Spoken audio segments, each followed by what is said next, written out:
Welcome to Kaleidoscope S4IG. Let's talk. It's been a while since we celebrated some good food, and today on Kaleidoscope's S4IG Let's Talk, we have the co-founder of the ultra-successful chain of restaurants in London, Hoppers, Karan Gokani, and he's launching his new cookbook, Hoppers, the Cookbook. He's been a food critic and a writer for Condé Nast, National Geographic and The Telegraph. So I've taken a look at the book, and really it's a celebration of the uniqueness of South Asian cuisine. Sri Lankan cuisine is very much in the book. Welcome, Karan. You're on a very interesting aspect of your career, I would say, launching of Hoppers, the cookbook. Now, let me just go back to the beginning. From a law career to cooking, quite a change. What inspired you to get into the culinary arts full time? It's just something I always knew I had a passion for. I think what kind of scared me in the beginning was you have to be a server or you have to be a chef. And then I think what happened over time after I studied law and then went and staged and interned and spent some time with people is I realized it's not that black and white, and there are a lot of things in the middle. And that's exactly where I find myself today. It's this sort of creative role where I dabble in the kitchen, but I've got the great people with great experience, running that. I dabble on the front of house in the experience, but I've got good people running it. So it's exactly what a film director does. You bring your talent, and then your job is to extract the talent and get them to work towards your vision, but also make sure it's a shared vision over time. Now, this is your debut cookbook. What was the major inspiration behind it? First, initially as a restaurateur, you're very guarded about your recipes. That, if I lose my recipes, I've lost everything. Someone's going to make the same restaurant.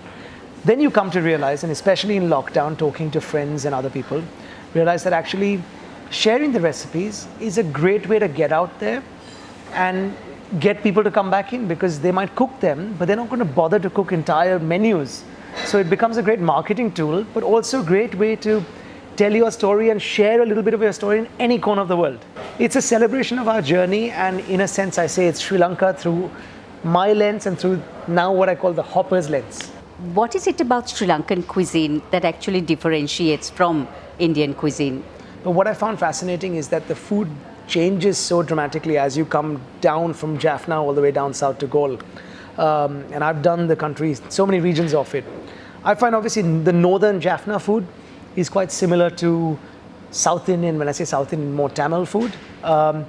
Very hot, very rich. The spices are quite different, drier curries, less of the aromatics, more fenugreek.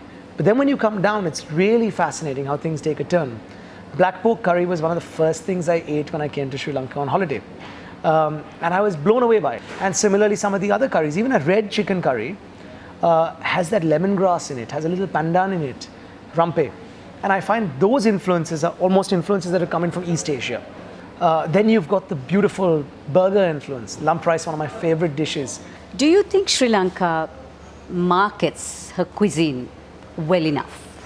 What tends to happen is that people look to the West and they say, oh wow, this is how they do it. And to make Sri Lankan food cool, you've got to now create like a variation of a thing, or you add a spice on top of a Western dish, or do a pasta, or do whatever it might be.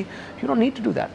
I find, go back to your roots. There's so much we've lost. Go back to your roots, find real recipes, try and better the way of cooking, and celebrate the cuisine and this beautiful richness of the culture, its people, its stories, and people will come to you automatically. So using this uniqueness of Sri Lankan cuisine, what can Sri Lanka actually do to maybe make Sri Lanka gourmet capital for this part of the world?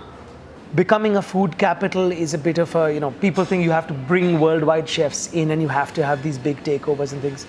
I honestly feel when I come here, I look for, as a foreigner, I want to get authentic, real experiences. And I find sometimes that's lacking because everyone is emulating the West. I feel do what you do best, celebrate your culture, celebrate your cuisine, go dig deep and ask your grandmothers for recipes, and I want Sri Lankan cooks to be proud and cook their food. A huge thank you to our wonderful partners of the show, Skills for Inclusive Growth and Australian Aid, Selingco Live, CTB, The Morning Newspaper, Park Street Gourmet and Zip Zip. If you like Kaleidoscope, subscribe and follow us on YouTube, Facebook, Instagram and LinkedIn.